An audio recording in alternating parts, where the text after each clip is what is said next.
What does this tell Iran? Like, if I was the Ayatollah, I would be thinking, I'm next. Do you think they, like, you know, they buck up and they fly right now? It's like, okay, whether it's a disaster in Venezuela or not, Maduro's effed.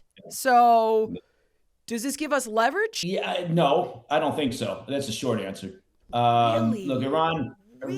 right now is facing some of the most serious protests, street protests that they've seen possibly ever since the mullahs came into power.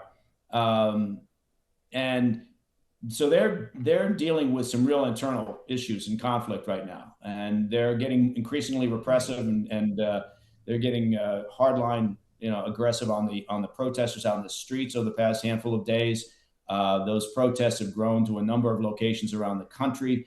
The people are basically just fed up. Their inflation is through the roof. Their savings are gone. Prices of food and fuel are through the roof. The economy's crumbling, right? Right. Through mismanagement, corruption, sanctions, the fact that the Iranian regime has been spending billions on weapons instead of the benefit of the people. So the Iranian regime is facing all sorts of problems, but I don't think they're looking at Venezuela and thinking, "Oh, we could be next." It's apples and oranges in terms of you know uh, U.S. approach and what they may be willing to Really? do in the White House related to Iran as opposed to Venezuela. So I think that the hope with Iran has always been that at some point people are going to say, you know what, we actually want a better life. It's not happening under the mullahs and this incredibly repressive Revolutionary Guard Corps.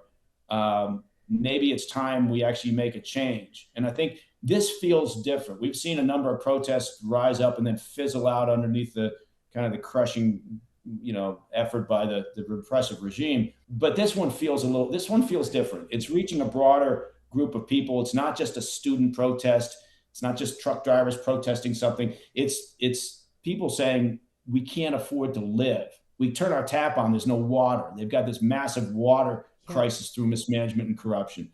And so this does feel different, but I don't think that anybody in the White House is thinking maybe we go, pick up Khamenei, and bring him to New York to face trial. I don't think that's happening.